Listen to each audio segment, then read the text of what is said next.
Hey there! First of all, thank you so much for this invitation. It's a pleasure. It's a huge pleasure to be here. Thanks for having me and for giving me some of your time to listen to my story. And today we're going to talk a little bit about how to help your students overcome their fear of shame, how they fear a lot of judgment and finally speak up. I know how it feels because, well, I think I'd rather start with my story so that you understand a little bit of what I've been through my whole life. So I'm going to tell you my story. My name is Marcela Miranda. I've been teaching for 27 plus years, almost 28. This did not happen because I'm old, but because I started when I was 2. No, I'm kidding. I did start very young, at a young age. I was 16. But actually, I started studying from very young age. When I was 7, my mother is also an English teacher, so she immersed me in English since I was very little. So from young age, she wanted me to study English. So I did, and I studied for many years, many years. I think I stopped studying. I finished and graduated from my English course when I was 15, and when I was 16, I started teaching because I had two students that actually they were my friends from school. They weren't my students, they were my friends from school, and they were about to go into that vestibular stuff. They were preparing for school. So they asked me to teach them because I was supposed to be good at English. So I did start teaching them. I didn't know anything about teaching at that time, so my mother kind of helped me out doing that. But this is what really happened to me. When I was 17, I started going for my certification. So I got 2 certifications, one of them an ACP from Michigan University. And in that point, I had the impression that I was ready, that my English was super good, that I was so confident about it. And I was really excited about my first trip to New York when I was 21 years old. So I had been a teacher for about 5+ years. And that's what happened. I saved a lot of money and decided to go to the United States, to New York City, for a TD, for a teacher development course. And so did I. Well, what happens as soon as I got there was this. I'm going to tell you this story because this story is really important for the whole point of what I'm making here today. The thing is, I started, as soon as I arrived in the airport, I went to Miami first. And as soon as I got to Miami, my flight was delayed. And I had someone waiting for me in Orlando. I was going to stay about 20 days, around 20 days at an aunt's house in Orlando. And she was supposed to pick me up at the airport. So my flight was delayed. I decided that I had to call her to tell her, well, don't go to the airport, just wait for me because my flight has been delayed and everything. So my first real interaction in the United States was this. It went like this. I had to make a phone call, and I remember that I had already taught my students about how to make a phone call. I knew all the vocabulary. I was confident. So I got the phone, I got the hook, and I started, well, can I have a collect call to Orlando, please? And as soon as I did that, the woman responded with, and I was like, oh my God. And I hung up immediately because I was so shocked because I couldn't understand a single word she said, a single word. And then I was shocked, because I was supposed to be good. I was supposed to, I had a certification that told me I was good. So I got the phone again. I started self-soothing myself, like, Okay, Marcela, you can do this. You're an English teacher. Come on. Just cool yourself out. You're going to be able to do it. So I did. So I started breathing. Okay, Marcela, breathe. Got the hook again. And then I went, can I have a call to Orlando, please? And the woman went again with, and I couldn't understand a single word again. I hung up again, and then I went, to do what every wise adult does. I started crying. But guys, you have no idea how much I cried. I cried my eyes out. I started crying because everything I could see at that moment was that movie. Do you remember that movie, The Terminal, with Tom Hanks, where he gets stuck in the airport and he goes like 2 months in the airport? That's how I saw myself. I wrote that script, I wrote that movie script because that was all I could see. I could see myself stuck in the airport forever until I had to come back to Brazil. And I was really desperate. Well, I was sobbing and I cried so much, but so much, that people started walking by me and giving me tissues. They were taking tissues out of their bags and giving it out to me.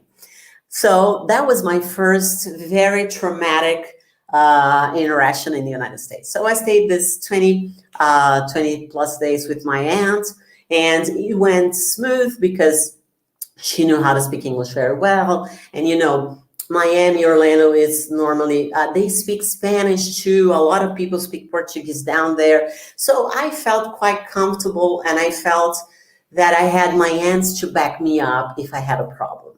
Okay. And one of the things that was stuck in my mind, for a long time, was that as soon as I was in the airport, when I was about to leave, to get my flight, my mother got my hands. She looked at me in the eye. I was like 21 years old, She got me in the eye and she said, daughter, let me tell you something. If you have any problem, any kind of issue, if you can't deal with something, don't call me. And I was like, oh my God. But she was right, because she said, well, if you call me, you know what's going to happen. I'm going to worry sick and I won't be able to fly in and help you. So you have to, get by yourself. I'm so sorry. I won't be able to help you. And that was it. So my thing was I struggled so much. Well, as soon as I finished these 20 days, I went to New York for my course. And then I went to hamburger place for the first time. I got there very late. I was very hungry. And as soon as I got to this place, I got in line, and I went to the girl. Okay, can I have a cheeseburger, please? And she went like, is that? And I was like, yes, please. And then the second question was, yes. And I was like, yes, please. And I was feeling like, actually, I felt like maybe every gringo feels like that in Brazil. When they come to São Paulo and someone says, nota fiscal paulista, CPF na nota, that's how I felt probably. So I was like shocked because I really couldn't understand. And I was really expecting that they would say something like, would you like to put mayonnaise on your sandwich? I was waiting, and I was really expecting to have fully composed sentences, all those correct auxiliary sentences. And I realized at that moment that I wasn't ready for real life interactions. I wasn't ready for real life English. And that was my big struggle. And even though it's a funny story, even though it's a very funny story nowadays, it wasn't funny at the moment. I was in the United States I was in New York actually for 2 months. And the whole 2 months I was depressed. I cried my eyes out every single day. I packed my bags and I promised myself that I would come back to Brazil every night. So I came into my room, I packed my bags, and I told my roommate, well, now it's enough, enough is enough. I'm going back to Brazil. I was not born for this. And I remembered comparing myself with all the other teachers that were there in that course, and that made me miserable. And for so long, for a long, long time, I hated the city of New York. I hated it because I was so traumatized. I felt ashamed, I felt embarrassed, and I felt like I was a fake. I was phony. I was teaching, but I was not supposed to teach. That was not my place. And I decided to tell you that story because when I started to tell my students this story is when we started to connect. You know what? For a long time, we were taught to be central in our classrooms. We were supposed to know everything, to know it all. And deep down inside, every teacher has struggled at some point in their journey. But for a long time, we've believed that we were not supposed to make mistakes or to not know the words. And I remembered feeling guilty so many times because I didn't know how to say repimboca da parafuseta in English. And I remember that. I remember that feeling of feeling phony, feeling like an imposter. What the hell am I doing here teaching all these people? And everything changed when I started telling my students that I really struggled sometimes in my life too. We started connecting because nobody can connect to perfection. If you're too perfect, if you know it all, if you are that perfect person, people cannot connect with you. Because deep down inside in our brains, we do know we are all imperfect beings.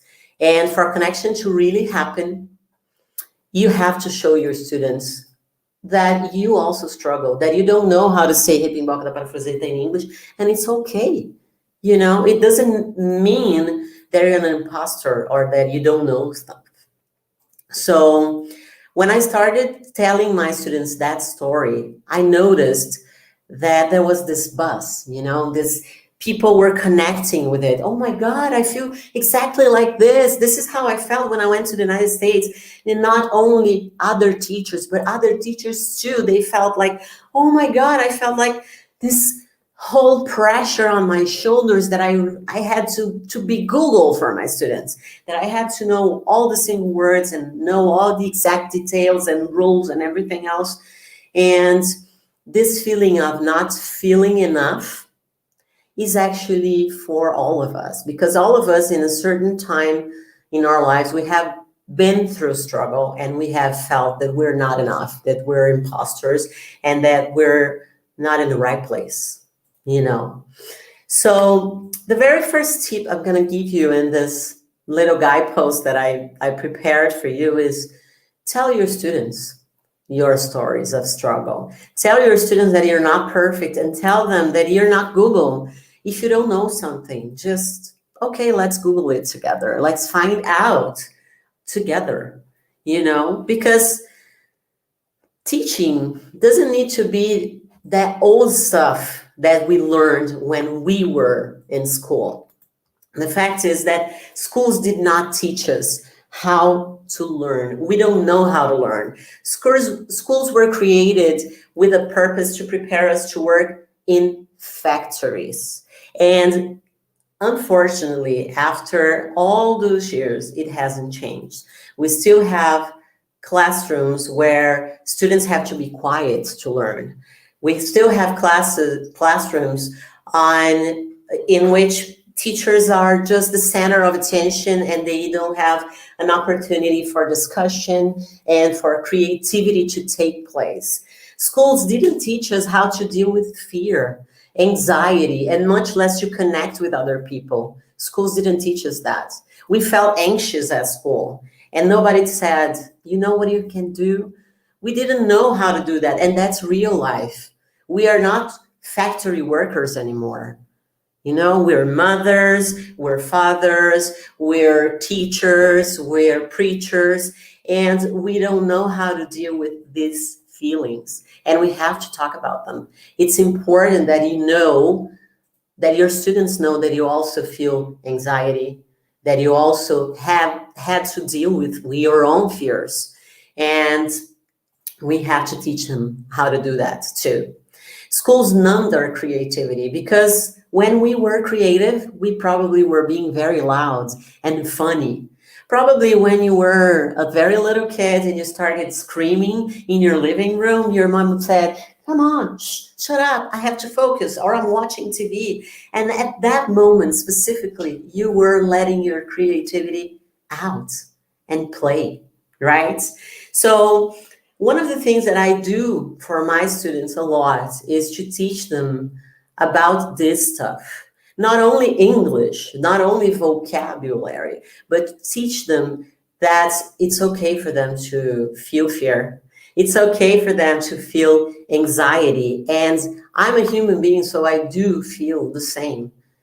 You know, so students will feel like you're their partner and not specifically someone who's there and knows it all, or understands everything, or knows every single rule. You're going to acquire that with time. And of course, one of my one of the sentences that I learned a long time ago that really helped me in being in my career was that teachers don't know more than students. They know before. That's it. We have more experience. And with that experience, because we have experience, we can teach them. But that doesn't mean you have to know it all. That doesn't mean you have to have all the answers at that time, because sometimes we do forget words in Portuguese too, and it's okay. So I asked my students who are now very free to speak, and I wanted to know from them, I wanted to hear from them, what helped you overcome your fear? What was the part of my methodology that helped you overcome your fear? So they said words like this. Most of them said support. I had support. I had someone that I could count on. I had someone that I could lean on, that I could ask for help if I didn't know something. And if I felt anxious or insecure or anything, I could talk to these people.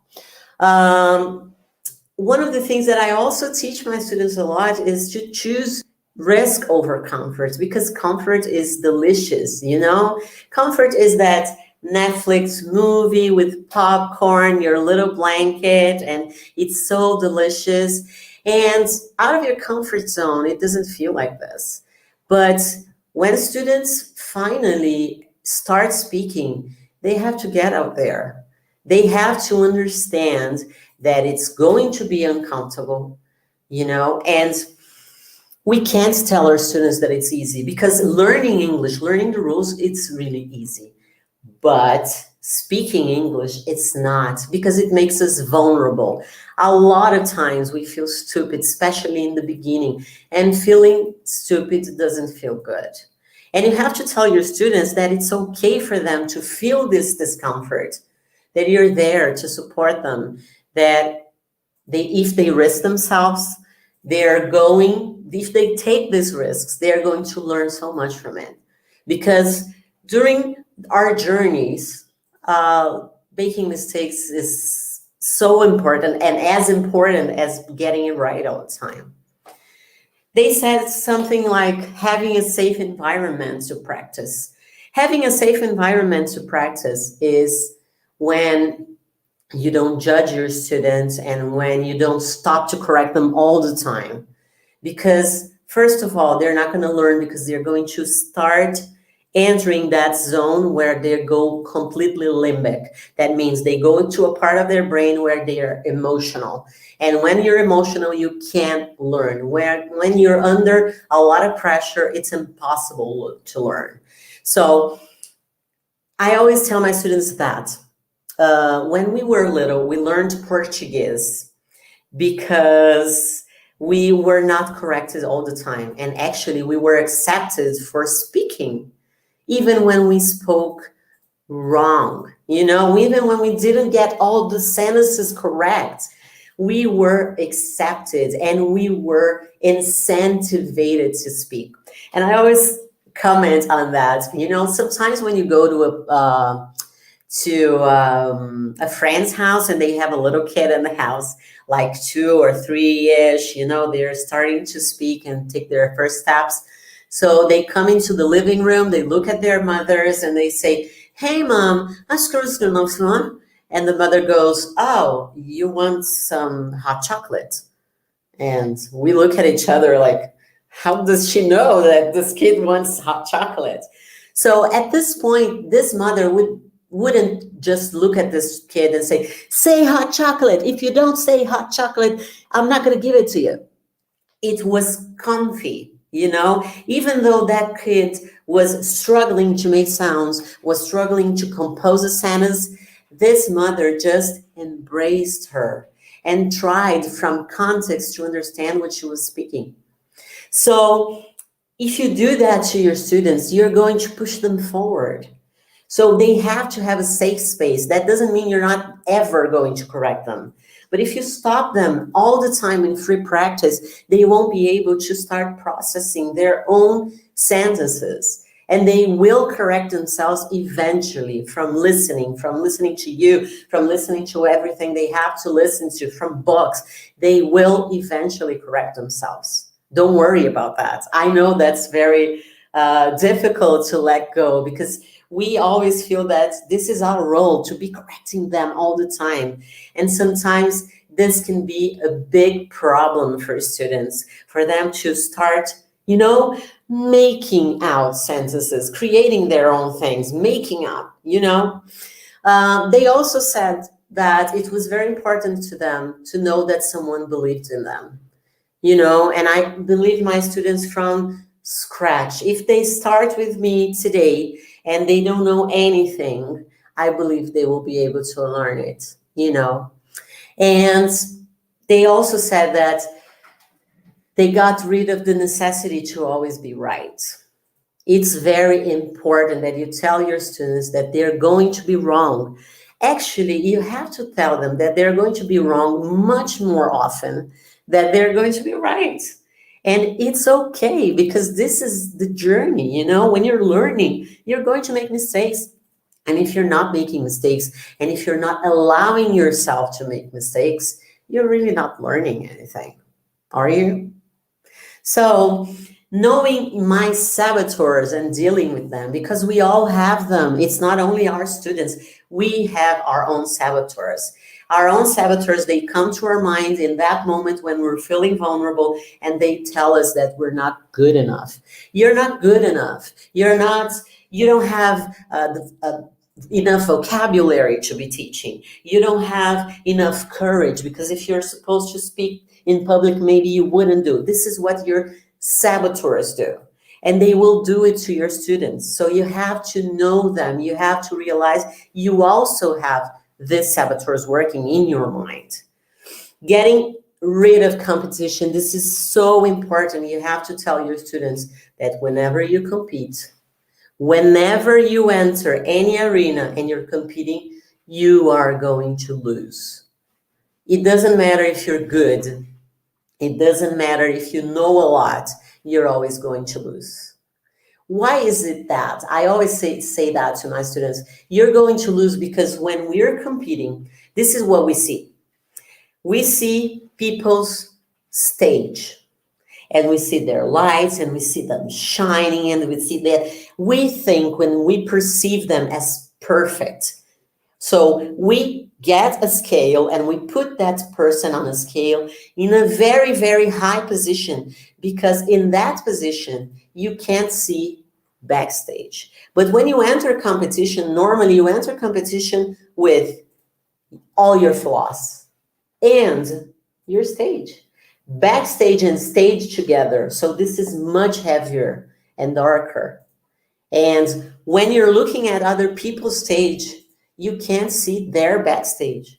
So it's terrible for you as a teacher and for you as a student to compete with other students. Just teach them how to respect. They have to respect their own path. They have to respect their own journey. It's important that they do. Being open and taking mistakes lightly. Well, you're going to make mistakes. So why not laugh at them? You know, nowadays I talk about this part of my journey when I was in New York for the first time very lightly. It was not light, it was very heavy. I gained a lot of weight in 2 months. I cried a lot, but now I can talk about this trauma that changed my perception about methodology, about how I was going to teach my students, and how I was supposed to be with myself. So I started working on myself a lot, a lot. So one of the things that I use a lot with my students is the VAC test. It's very easy to find it. You can just Google it and you're going to find a lot of them over the internet. And I make my students take this test every time. Every group, every new group I have, I'll ask them to take this test, right? And why do I do that? Because I tell my students, hey, you're not everyone. You know, back in school, when you had to be silent and you had to pay attention to the teacher and you had to write it all, yes, guess what? You're not everyone. So you don't learn like everyone. And when we were at school, we were led to believe that everybody was the same and everybody learned the same way. Lecture, writing down on paper, and being quiet. Actually, if you were quiet, it was a very good thing for the teacher. But you know, we're talking about learning English. We're talking about learning a language. We're talking about learning communication. How is your student going to learn if he's not going to talk? Maybe a good class is not a quiet one, not for teaching languages anyway. You know, it should be loud and noisy and a lot of people talking, and they have their own way, their own pathways. So I ask them to take this test so that they understand what comes easier for them, what they will struggle more with in their path, and what they won't. So I teach them how to do that, and I'm gonna share a little bit of that knowledge with you.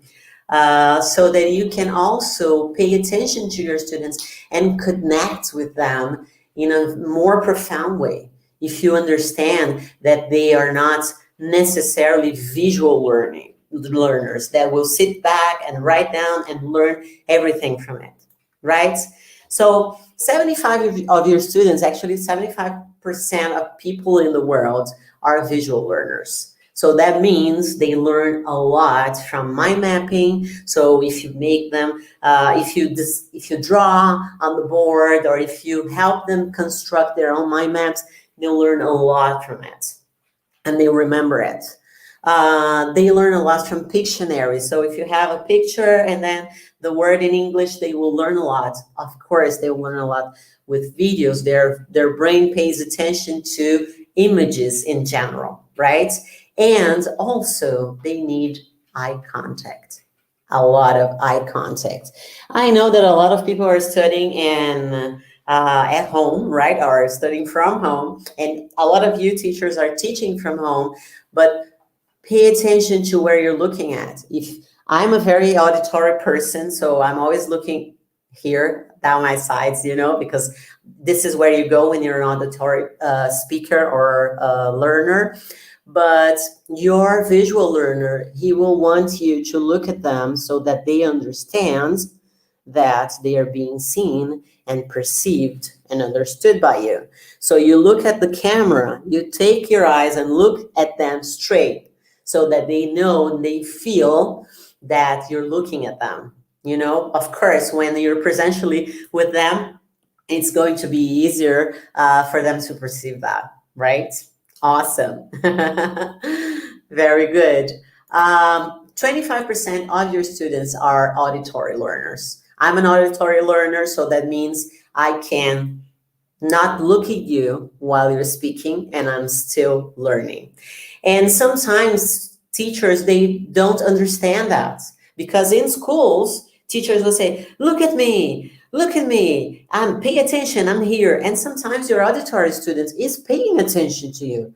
He just doesn't want to look at you right now because he's focused here. He wants to listen to what you have to say.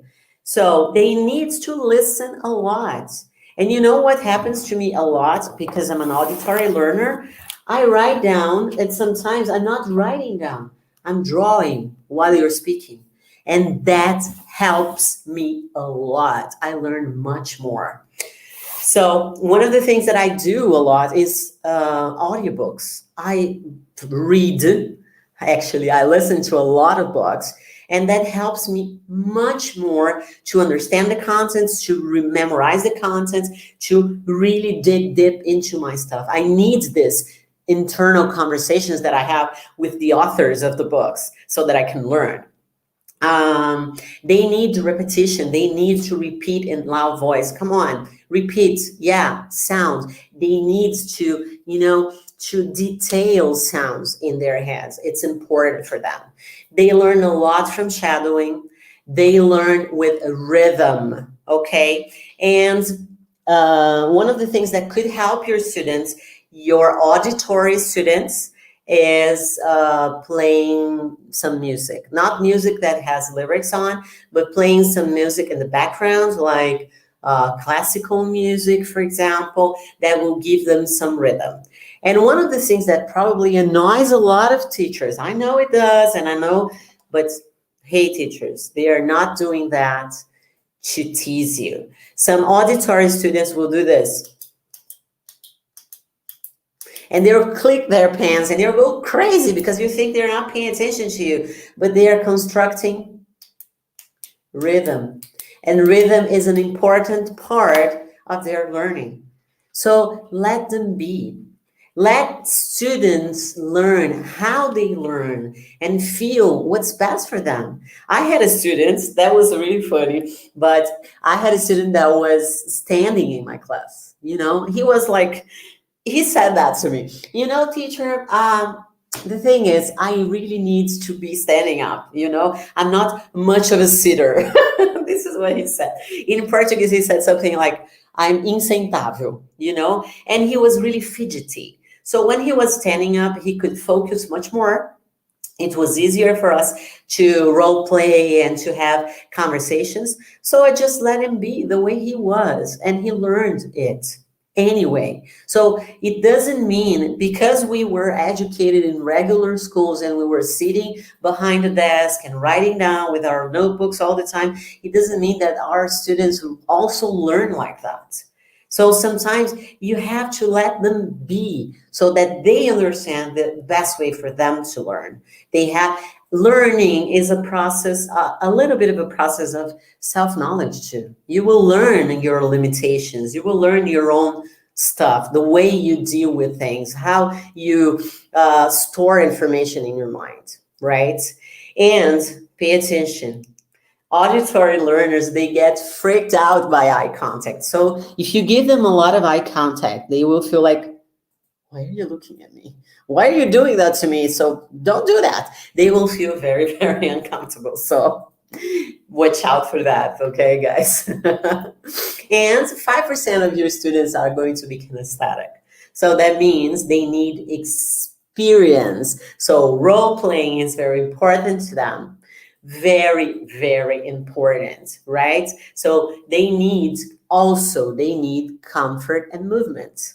Have you ever been in a classroom where your student is wearing flip-flops and you told him, hey, don't wear flip-flops? Or they're wearing a cap and you tell them, hey, don't wear that cap because it's disrespectful. Or they're just way too comfy, or they're studying from their home and they're on their PJs, or they're wearing slippers or whatever. Just let them be, because kinesthetic students, they need comfort. They really need comfort. A kinesthetic student cannot learn if they're wearing tight shoes. They just can't, because their focus is in the experience. They need to feel relaxed. And if they need to sit like that, just let them sit like that. It doesn't mean that if students are like this, they're focused, and they need to move. Sometimes they will need to move. They will need different places. If they need to be on a couch, just let them be on a couch. That doesn't mean they're not going to learn. Okay, so just relax with that. So kinesthetic students, they do need a lot of experience, but of course we cannot all the time take them to the streets. So imagination is key. So help them imagine situations, role play with them, some drama lessons. You get that drama teacher out of you and just go there and teach your students with, that thing that they will feel much more involved in their learning with you. And there's another thing, their path when speaking, they speak slower. So if you want to fully connect with them, you have to speak a little bit slower too sometimes, so that you'll be able to follow their rhythm. Because in their mind, their rhythm is slower. That doesn't necessarily mean they're slower learners or that slow means anything, but it doesn't mean that slow is bad, okay? Because we perceive, in regular education, we perceive slow as bad, and it's not. But they need that. And of course, they need touch. If you're in person, you can't touch them on their shoulder, on their hair, on their, but if you're in distance, that's not gonna happen, so you might as well just make them feel comfortable, feel very comfortable in your lesson. Okay, so just let them be with their blankets in front of the computer. That's okay. It's going to be okay. Right? So my gut post to you guys, it's for you teachers. If you want to help your students overcome their own fears, I would totally recommend that you get rid of the necessity of being right and knowing everything. Because the thing is, we cannot teach other people to be something that we're not. If you are not confident, if you don't feel comfortable, they will sense that. And they will not sense that from the way you speak. They will sense that from the way you behave. Many, many years ago, when our first brains came up, 250 million years ago, we were all cavemen, right? And we didn't have language. We communicated by looking at other people, listening to the sounds they made, paying attention to their behavior. And we learned this tool so many years ago. It's still installed in our brain apps. It's still there. So we just need 2 seconds to judge people. We look at them and we know what's good and bad. This is instinctive. It's not something that we pay attention to consciously, but unconsciously we're doing that all the time. So they will notice and they will learn from you a lot from the way you act, from your behaviors.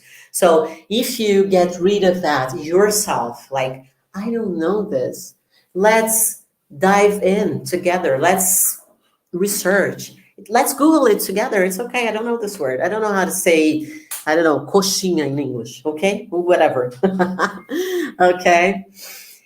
The second thing is believe all students can learn.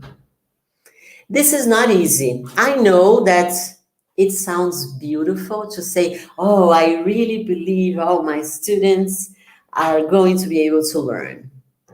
But the thing is, I know because I've been there. I've been there and done that. So I know how it feels.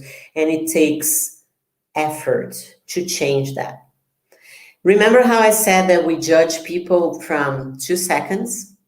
That happens to us as teachers too. So when our students come into our rooms, we normally, in our minds, we label them. The fast one, the slow one, the dumb one, the never will learn one. We know that. And we do that. But after 20 or 27 years plus teaching, what I learned really was that I could never label my students. Not even in that first moment. Everyone can learn. I have been able to teach blind students. I have been able to teach students with dyslexia. I have been able to teach students who had hearing problems, and they all learned. So sometimes we have that, it's not something conscious, but we judge. Sometimes we look at them and we think, maybe this person doesn't have any talents to learn. But guess what? Learning a language doesn't require any talent. You learned your language one when you didn't even know how to hold saliva in your mind, in your mouth, right? So everyone can really learn. They will have maybe their struggles, different ones. They will have their own way of learning, and they will have to find that out. And you are the one who has to help them find that. So you have to first consciously realize that we all do that. I'm not saying I'm different, okay? But I've taken a decision to consciously not label any of my students. It's not something that we decide to do once. It's something that we practice. We have to practice over and over again. So whenever you feel and you consciously realize and you're aware that you're doing that, take a step back, breathe, and say, no labels, no labels, because we don't know. Sometimes students surprise us so much. You know, something that happens to me many years ago, I had a student with dyslexia, and it was so hard to teach him. And at that point, I was not, I hadn't studied anything about neurolinguistics programming, which is something that I use a lot in my methodology. So I didn't know a lot about this stuff. And I was very inexperienced. And of course, I didn't have maybe as much patience that I have nowadays. I was not experienced enough to deal with that, but I learned how to deal with that. And he was in a group of mine, and I remember that he was the slow student in my mind, to my mind at that time, right? I don't do that anymore, and I practice this a lot. So I just decided one day that I was going to try something new with him because, you know, I just couldn't teach him. He couldn't read. He was very slow. He took a long time to do all the exercises, and sometimes I was like, oh my God, he's never gonna learn. And then one day I decided to call him to an extra class so that I could help him out.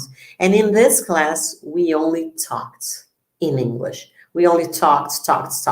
And I was helping him with his sentences and constructing things. And then I realized that he was, you know, auditory. And he learned really fast from listening. And I was like, Eureka, that was my Eureka moment. That student specifically, he thrived. In 3 months. He was a totally different student. He came from being my slowest student to being my best student in class.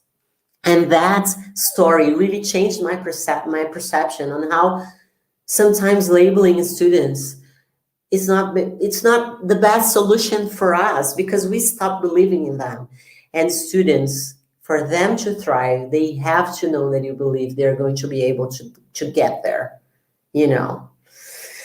Well, also, you should get support too as a teacher.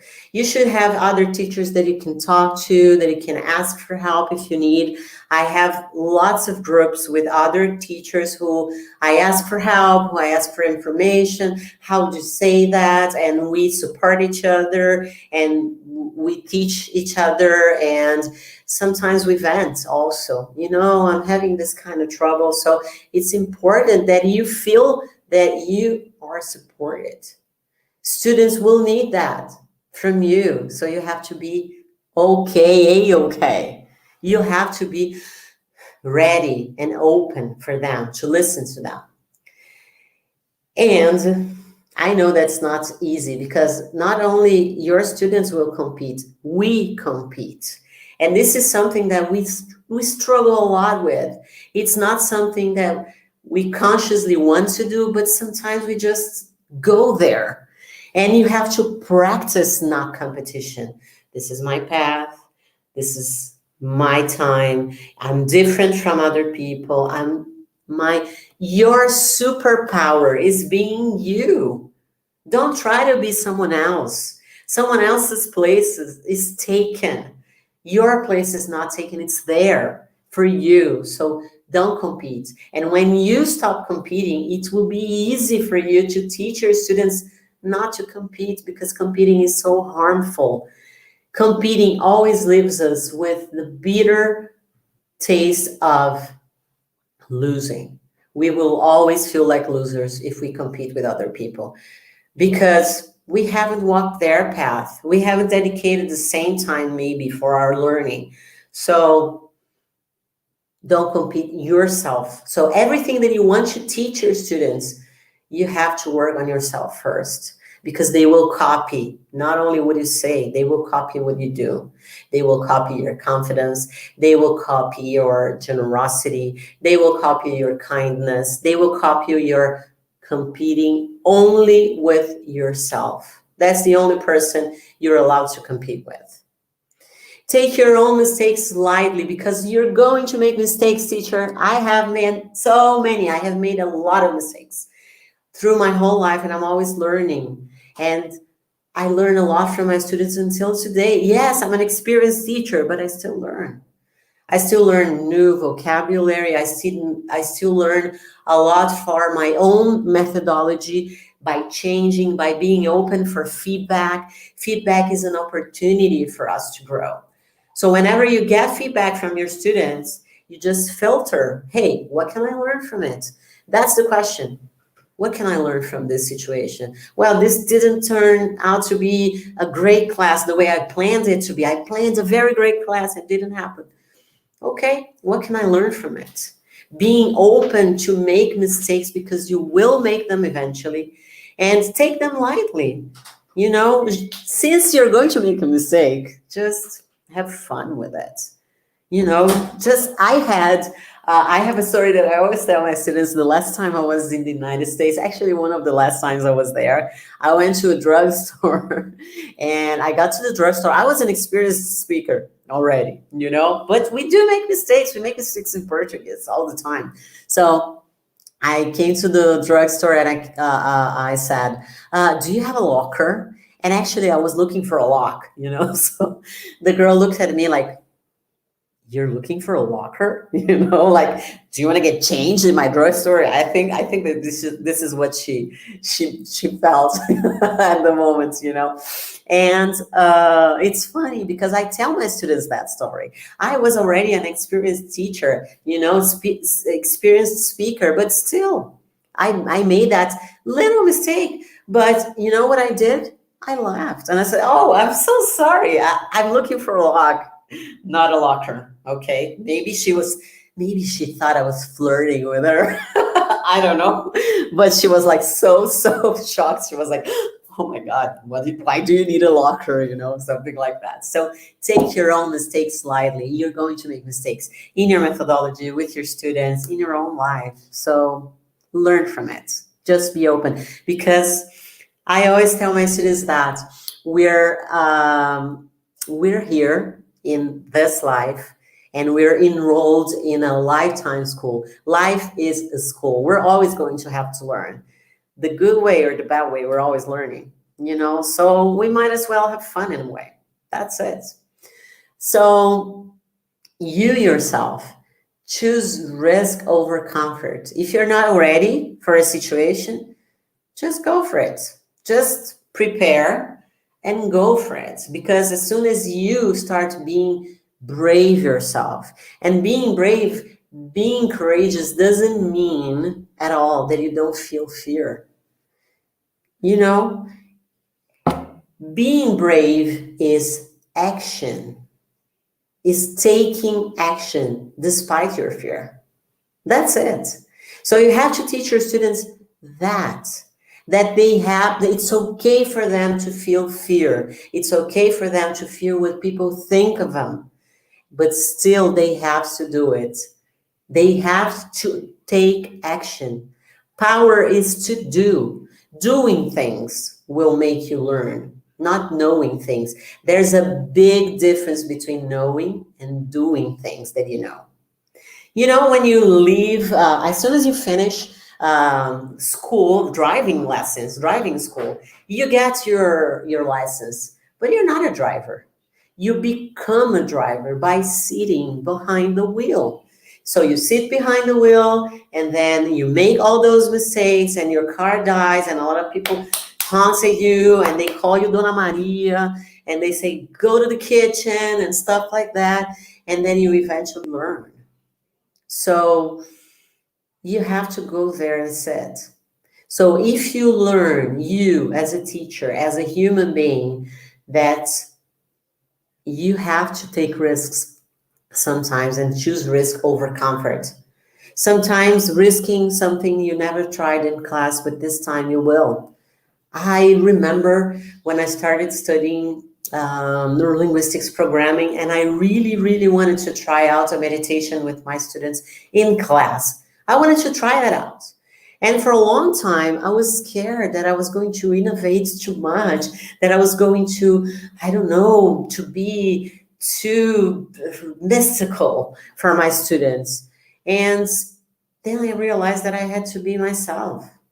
And you know what? I help a lot of my students with meditation in class and they love it. They really, really love it because it helps them grow. So when I started taking more risks and being more myself and being more authentic and speaking my truth to my students, it was easier. They were also learning to choose risk. And if I can give you this one last piece of advice is never stop learning. You know, a lot of people come to me and they say, oh, I want to change my life. My life sucks right now. I don't feel that, you know, things are changing. And I always ask my students back, okay, so how many courses have you taken this year? How many books have you read? If you're not learning, your life's not going to change. Things are not going to change. You are going to change. And if you're constantly learning, you'll always have something to talk about. You'll always have something to innovate in your class. You'll always have something to bring to the table when you're with your students. So if you really want to be a good teacher to your students, never stop learning yourself. The more you learn about anything, not only about English, it's not only about English, it's learning stuff that you can bring, that you can discuss with your students. And I know sometimes it's difficult because we feel like we've been, we've been like this for a long, long time. We've been teaching for such a long time. And sometimes we don't feel the need. But the more we work on ourselves, the better we get, the better person we get, And one of the things that you could also teach your students is that people will always judge them, no matter what, You just have to understand that it takes courage to get yourself out there and let people think and let people speak. If you're doing your thing, that's the most important. People with a fixed mindset just believe that success is the only thing on the table. But if you have a growth mindset, you will value your efforts and you will value your students' efforts. So doing is more important than getting it right. Doing is more important than getting the gold medal. It's not about getting on the top of the Everest. It's about the path that you're taking because all the lessons are on the journey. They are not there. And tell your students that fluency and speaking is not a point in their journey. It's not. There will not be a day when your students are going to say, oh, you know what? I became fluent on the 22nd of July, 1987. That's not true. Acquiring fluency is a collection of milestones that you're going to have. At first, I was not able to listen to people, to native speakers, but now I am. At first, I couldn't understand anything on a book, and now I can read books in English. You know? So achieving these milestones and celebrating them with your students, you know, you are going to learn how to value that, and they are going to learn that from you too. They are going to learn, oh my God, I have a little thing here. And they are going to learn to value their own efforts, because the effort is more important than anything else, than just getting everything right all the time. So guys, thank you so, so much for your time, for all the comments, for everything. And SBS, thanks for this invitation. It was amazing to share a little bit of my story with you. I love that you're using my hashtag Bora Destravar, because this is exactly my, this is exactly my specialty. You know, I help my students feel unlocked, especially teaching them not only English and more vocabulary, but teaching them how to go to the arena and really practice, no matter what other people think, and just taking responsibility for their efforts and consistency. So thank you so much for being here. If you want to find me on Instagram, my at is @tia do inglês, arrobinha tia do inglês.